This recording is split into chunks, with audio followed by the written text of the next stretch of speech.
বাড়িতে খরচ, কার্যত বলা যেতে পারে নুন আনতে পান্তা ফুরানোর অবস্থা। স্কুলের গণ্ডি শেষ করেই পেটের টানে কাজ শুরু করা। কাজের অভাব, কাজ মিললেও টাকা পয়সা কম, তাই ভিন রাজ্যে পাড়ি উত্তরবঙ্গের গ্রাম অঞ্চলের বেশিরভাগ যুবকদের। সেই যুবকদের সঙ্গে দীর্ঘদিন থেকে কেরলে নির্মাণ কর্মী হিসাবে কাজ করছেন ধূপগুড়ির পূর্ব ডাউকিমারির বাসিন্দা বিকাশ রায়। ৩৪ বছর বয়সী বিকাশের ২ সন্তান। পরিবারের মুখে হাসি ফোটাতে অর্থ উপার্জনের আশায় প্রায় ৫ মাস আগে বাড়ি এসেছিলেন। ২৬শে নভেম্বর পরিবারের সঙ্গে ফোনে শেষ কথা হয় বিকাশের। রাতে বাড়ির লোকের সঙ্গে কথা বলেছিলেন, পরিবারের সমস্ত লোকজনের সঙ্গে কথা সেরে কাজে যোগ দিয়েছিলেন। কাজ শেষে ওভারটাইমের সুযোগ আসে তার হাতে। সামান্য অর্থের তাগিদে সে ওভারটাইম করতেই সেখানেই দুর্ঘটনাগ্রস্ত হয়ে মৃত্যু হয় তার রাত ২:৩০ নাগাদ।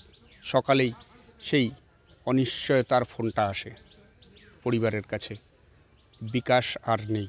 ছোট ভাই একমাত্র, কি বলবো আর, আমি বাড়িতে থেকে এখান থেকে তো অত কিছু বলা সম্ভব না। ওভারের দায়ে 2টা পয়সা যাতে বেশি আয় হয়, তার পরিপ্রেক্ষিতেই পেটের বেদনাদায়ক হিসেবেই করেছিল। এখন করার পরে এখন অ্যাক্সিডেন্ট এভাবে, এটা তো করণীয়। কোম্পানি থেকে ফোন করছিল? ওখান থেকে ফোন করছিল, লোকজন ফোন করতেছে। কখন প্রথম খবরটা কখন? সকালে ফোন করেছে, ওখানে যেই সমস্ত ছেলেপেলেগুলো থাকে ওরাই ফোন করেছিল 6টা সাড়ে 6টার দিকে।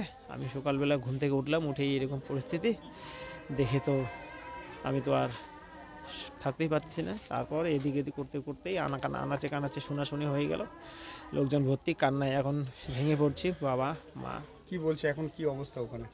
এখন অবস্থা তো ওখানে আছে আমাদের পাড়া প্রতিবেশী 2-1 মান্যগণ্য ব্যক্তি, তাদেরকে ইয়ে দেওয়া হয়েছে। এখন ওরা কি করবে, যোগাযোগ চলতেছে। আরও 2-4 জন আমার মামা তো পিছু তো ভাই একটা গেছে, ওদেরকে ওখানে যে পাঠালাম। এখন কি করতেছে মানে এদিকে কাজ না পেয়ে যে বারবার চলে যাচ্ছে আর এইরকম ঘটনা ঘটতেছে, এটা তো ধূপগুড়িতে নতুন ঘটনা না, এর আগে হচ্ছে পরিযায়ী শ্রমিকের এরকমই হচ্ছে। এখন করার কি আছে, মানুষ তো অভাবের তাড়নায় তো যাচ্ছে, এখন কি করার আছে।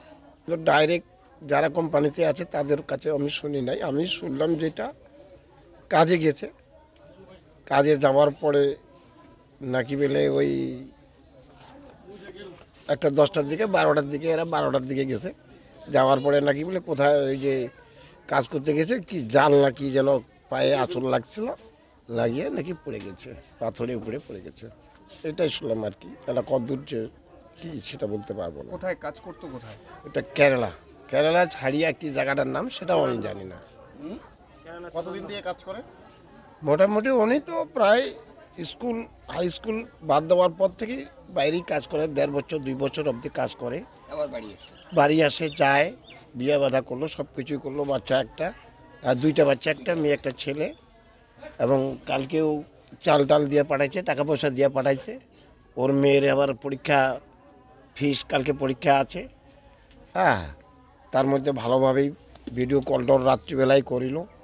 করার পরে যে এই ঘটনাটা, উনি 2টার পরে নাকি বলে এই ঘটনাটাই ঘটছিল।